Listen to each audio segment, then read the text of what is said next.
अस्सलाम वालेकुम students, biochemistry and microbiology में जो हमारा नेक्स्ट लेक्चर है it's about the nucleic acids. आज हम जो कवर करेंगे टॉपिक वो है न्यूक्लिक एसिड्स। न्यूक्लिक एसिड्स जो हैं वो फर्स्ट टाइम हमारे पास फ्रेडरिच ने हमारे पास 1869 में पस सेल्स से इसको डिस्कवर किया था।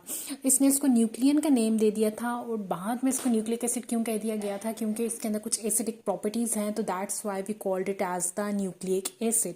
न्यूक्लिक एसिड्स जो हैं वो असेंशियल बायोलॉजिकल कंपाउंड्स हैं जो कि किसके बने होते हैं, उसका हम सब यूनिट्स क्या बोलेंगे, वो न्यूक्लियोटाइड्स के बने होते हैं। इसमें अगर हम इसकी कॉम्पोजिशन की बात करेंगे तो कार्बन है, हाइड्रोजन है, ऑक्सीजन है, नाइट्रोजन और फॉस्फोरस प्रेजेंट होता है और ये हमारे पास प्रेजेंट किधर है। इनकी लोकेशन की बात करेंगे तो न्यूक्लिक एसिड कहाँ प्रेजेंट है, सेल के न्यूक्लियस के अंदर प्रेजेंट होता है। इसको हम क्या कह सकते हैं कि ये हेरिडिटी डिटर्मिनेंट्स होते हैं लिविंग ऑर्गेनिजम्स के, क्योंकि जो भी चीज़ें हेरिडिटी ट्रांसफ़र होती हैं हमारे पास पेरेंट्स से ऑफस्प्रिंग्स के अंदर, वो कैसे होती हैं, थ्रू द न्यूक्लिक एसिड्स होती हैं। अब हमारे पास न्यूक्लियोटाइड्स एक टर्म है और एक टर्म है न्यूक्लियोसाइड। इसके बीच में आपको थोड़ा सा डिफरेंस है वो समझना पड़ेगा।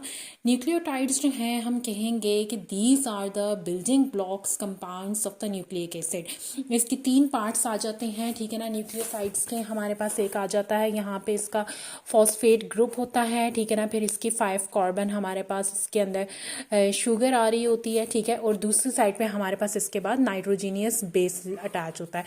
ये 3 कंपोनेंट्स जिसमें हम फॉस्फोरस, ठीक है ना, इसके बाद इसका हम पेंटोज शुगर, ठीक हो गया, और हमारे पास साथ में नाइट्रोजीनियस बेस जो है, ये तीनों मिल के क्या बनाएंगे, that is called as the nucleotide, ठीक है। इनको तीनों को जब हम कंबाइन करेंगे तो हम इसे क्या बोलेंगे, ये हमारे पास क्या है, न्यूक्लियोटाइड्स हैं जो कि बिल्डिंग ब्लॉक है किसका, न्यूक्लिक एसिड्स का। कि यही न्यूक्लियोटाइड्स की जब आपस में एक दूसरे के ऊपर हमारे पास जब कंबाइन होते हैं तो पूरी की पूरी लॉन्ग चेन बनती है जिसे हम न्यूक्लिक एसिड कहते हैं। फॉस्फेट ग्रुप की बात करेंगे तो ये फॉस्फोरिक एसिड से आता है, फॉस्फोरिक एसिड का डेरिवेटिव है, या फिर हम इसे ईस्टर ऑफ फॉस्फोरस भी कह सकते हैं, ठीक हो क्या। अब जो 5 कार्बन शुगर है, मतलब कि पेंटोज वही है ना जो 5 कार्बन होते हैं, ठीक है। या तो ये राइबोज हो सकती है या फिर ये डीऑक्सीराइबोज होती है। अगर हमारे पास ये राइबोज है तो हमारे पास न्यूक्लियोटाइड को क्या कहेंगे, आरएनए। और अगर ये शुगर हमारे पास डीऑक्सीराइबोज होगी तो हमारे पास इसका मतलब क्या है, वो क्या है, दैट इज द डीएनए है। अब मैं कह रही थी आपको कि हमने देखना है न्यूक्लियोटाइड्स और न्यूक्लियोसाइड के बीच का डिफरेंस समझना है। अब हम मैं कहूँ कि अगर मैं यहाँ से ले लूँ इसके अंदर खाली ये पेंटोज शुगर और न्यूक्लियोटाइड बेस ले लूँ और इसके फॉस्फोरस ग्रुप को मैं रिमूव कर दूँ, ठीक है। यहाँ से इसको मैंने कट कर दिया, फॉस्फोरस यहाँ से रिमूव हो गया, ठीक है। तो ये वाले जो 2 कंपाउंड्स हैं वो हमारे पास क्या कहलाएंगे, that are called as the nucleoside.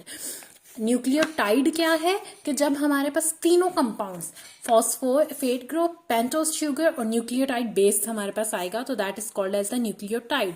लेकिन अगर हम पेंटोज शुगर और न्यूक्लियोटाइड बेस की बात करेंगे तो वो हमारे पास क्या है, दैट इज द न्यूक्लियोसाइड। तो अगर मैं पूछूं कि व्हाट इज द न्यूक्लियोसाइड, तो इट मीन्स के द फॉस्फेट ग्रुप दैट है removed from the nucleotide is called as the nucleoside, ठीक है। इसके अंदर फॉस्फेट ग्रुप नहीं होता और जब हम किसी भी फॉस्फेट ग्रुप को न्यूक्लियोसाइड के अंदर ऐड करेंगे तो वो किस में कन्वर्ट हो जाएगा, that is will be converted into the nucleotide. अच्छा, अब हम बात करते हैं नाइट्रोजीनियस बेसिस की। हमारे पास 4 तरह के नाइट्रोजीनियस बेसिस हैं, adenine, guanine, cytosine and thymine, ठीक है। ये हमारे पास आ जाते हैं एडेनिन एंड गुआनिन, ठीक है। इन्हें हम क्या कहेंगे, that are called as the purines. और साइटोसिन और थाइमिन को हम क्या कहते हैं, they are called as the pyrimidines, ठीक है। इनको हम पैरिमिडीन्स कहते हैं। अब हमारे पास अगर हम ये डीएनए के अंदर की नाइट्रोजीनियस बेसिस हैं, लेकिन आरएनए में क्या होता है कि एडेनिन प्रेजेंट है, गुआनिन प्रेजेंट है, प्यूरिन्स तो बिल्कुल सेम होते हैं आरएनए के अंदर, ठीक है। और डीएनए की हम बात करें, ठीक है। आरएनए के अंदर हमारे पास एडेनिन एंड गुआनिन और हमारे पास साथ में जो डीएनए के अंदर है एडेनिन एंड गुआनिन, मतलब कि जो प्यूरिन्स हैं वो बिल्कुल सेम है। लेकिन आरएनए के अंदर साइटोसिन की जगह तो बिल्कुल साइटोसिन ही है पैरिमिडीन में, लेकिन थायमिन की जगह एक और नाइट्रोजनस बेस है that is called as the uracil. ठीक है, इसके अंदर यूरेसिल प्रेजेंट होती है। ठीक है, तो पैरिमिडीन हमारे पास थोड़े से डिफरेंट है आरएनए और डीएनए के, लेकिन प्यूरिन्स कंपाउंड जो है वो हमारे पास बिल्कुल सेम है। और नाइट्रोजनस बेसिस कौन सी है, that is the adenine, guanine, cytosine, thymine and DNA, and adenine, guanine, cytosine and uracil into the RNA। RNA अब हम देख लेते हैं कि RNA क्या है। RNA basically single stranded nucleic acid है जो कि ज़्यादा अबंडेंट होता है, ज़्यादा क्वांटिटी में प्रेजेंट है as compare to the DNA। ठीक है, इसकी जो पेंटोज शुगर है मैंने पहले बताया वो राइबोज है, और नाइट्रोजनस बेसिस क्या है, adenine, guanine, cytosine and uracil. Types of RNA आ जाती हैं, rRNA, messenger RNA and transfer RNA। ठीक है, 3 टाइप्स हैं। राइबोसोमल RNA जो है वो कहाँ पे प्रेजेंट है, साइटोप्लाज्म ऑफ सेल में प्रेजेंट है, जहां पे भी राइबोसोम्स प्रेजेंट होंगे। और टोटल RNA का 75% हमारे पास राइबोसोमल RNA होता है। और ये किसके लिए, इसका फंक्शन क्या है, that is responsible for the synthesis of the protein. अब हम बात करते हैं मैसेंजर RNA की। मैसेंजर RNA हमारे पास जेनेटिक कोड को और इन्फ्लेमेशन को कैरीज करता है for the protein synthesis from the DNA to the ribosomes. कहते हैं ये 5 to 10% of the total RNA होता है, और हमारे पास जेनेटिक कोड या फिर इंफॉर्मेशन लेके जा रहा होता है किसके लिए, प्रोटीन सिंथेसिस के लिए। कहाँ से, DNA से राइबोसोम की तरफ जो हमारे पास इंफॉर्मेशन आती है, हमारे पास जेनेटिक कोड या फिर इंफॉर्मेशन जो आ रही है, ठीक है, वो DNA से कैसे आती है, किस पर्पस के लिए, प्रोटीन सिंथेसिस के लिए, लेकिन आती किसके थ्रू है, that is through the messenger. Messenger हमें समझ आ जाए ना कि मैसेज कन्वे कर रहे हैं। ट्रांसफर RNA की बात करेंगे तो हमारे पास ये ट्रांसलेट करता है उस जेनेटिक कोड को, मतलब उस जेनेटिक कोड को अमाइनो एसिड्स में कन्वर्ट करता है। ठीक है ना, कहते हैं कि ये इसको ट्रांसलेट करेगा जेनेटिक कोड को mRNA से, और अमाइनो एसिड्स को लेकर आएगा टू द राइबोसोम्स ताकि प्रोटीन के सिंथेसिस हो सके। अगर आप ट्रांसक्रिप्शन का पूरा प्रोसेस पढ़ें तो आपको इसमें इजीली अंडरस्टैंडेबल होगा कि हमारे पास एक राइबोसोमल RNA है, उसके ऊपर इंफॉर्मेशन कहाँ से आती है, मैसेंजर RNA से। मैसेंजर RNA उसको राइबोसोमल RNA में इंफॉर्मेशन देता है, और ट्रांसफर RNA उस इंफॉर्मेशन को डिकोड कर रहा होता है और अमाइनो एसिड्स को लेकर आता है ताकि प्रोटीन सिंथेसिस हो सके। कहता है each amino acid is recognised by the transfer RNA। हर अमाइनो एसिड को ट्रांसफर RNA रिकॉग्नाइज करेगा, और इसकी जो कितनी कंपोजिशन है, जो कितना कंटेंट है इसका, 10 to 15% टोटल RNA का हमारे पास ये होता है। कहते हैं DNA की बात करते हैं, DNA और इसके फंक्शंस देख लेते हैं। ठीक है, DNA जो है वो एक double stranded large nucleic acid compound है। अगर DNA जो है इसकी जो पेंटोज शुगर है वो हमारे पास डीऑक्सीराइबोज है, और नाइट्रोजनस बेसिस इसके क्या है, adenine, guanine, cytosine and thymine. Functions क्या हैं DNA के, कहते हैं ये परमानेंट स्टोरेज प्लेस है for the genetic information. Long term information storage होती है सेल के अंदर इसके थ्रू, और हमारे पास एक हेरिडिटी के लिए बहुत इंपॉर्टेंट मटेरियल है, और तमाम जेनेटिक इंफॉर्मेशन हमारे पास इसके अंदर स्टोर होती है और नेक्स्ट जनरेशन के अंदर इसको ट्रांसफर कर दी जाती है। और एज सो ऑल्सो ये हमारे पास क्या करता है, that is controlling the synthesis of the RNA को भी कंट्रोल कर रहा होता है। कहते हैं अगर हम सीक्वेंस ऑफ नाइट्रोजनस बेसिस की बात करेंगे इन DNA, वो हमारे पास डिटरमाइन करता है कि बेसिकली हमारे पास प्रोटीन किस तरीके का होगा। डेफिनेटली जिस तरह का DNA का सीक्वेंस होगा उसी तरह का मैसेंजर RNA बनेगा, उसी तरह के राइबोसोमल RNA को वो हमारे पास डिकोड होगा, और उसी तरह का ट्रांसफर RNA उसको अमाइनो एसिड्स के अंदर डिकोड करेगा।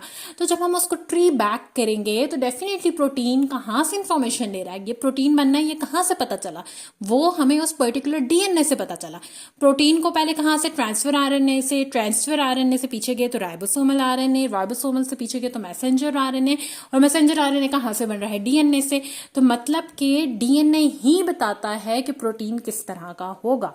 कहते हैं कि DNA होल्ड करता है all the instructions for the organisms development and the reproduction, और हमारे पास फंक्शन ऑफ द सेल को कंट्रोल करता है, जैसे कि regulation of protein, ribosomes and the RNA, और हमारे पास एक्सटर्नल एजेंट्स के रिस्पॉन्स को भी ये कंट्रोल कर रहा होता है। अच्छा, अब हम बात करेंगे difference of the RNA and the DNA molecule.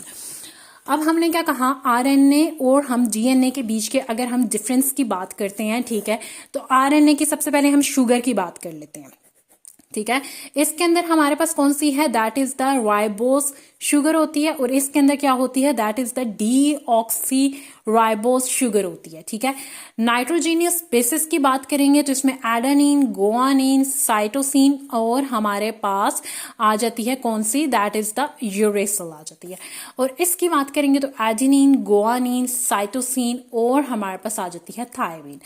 ये देखा जाए इसके स्ट्रैंड्स की अगर हम बात करेंगे तो हमारे पास इसमें कितने स्ट्रैंड्स हैं, that is the single stranded RNA इस तरीके से होता है, और इसमें डबल होते हैं। ठीक है ना। अब हमारे पास इसमें किस तरीके से होता है, इस तरीके से ये डबल स्ट्रैंडेड आरएनए है, डीएनए होता है। ठीक है। इसमें 2 स्ट्रैंड्स, इसमें एक। इसके साइज की बात करेंगे तो हमारे पास आरएनए का साइज जो है वो स्मॉल होता है, और इसका एज कंपेरेटिवली इसका वेरी लार्ज साइज होता है। तो इस तरीके से आप इसके डिफरेंसेस के बारे में भी बता सकते हैं। ठीक है ना। शुगर क्या कौन सी है, नाइट्रोजीनियस बेस क्या है, स्ट्रैंड्स क्या है, और हमारे पास इसके साइज क्या है।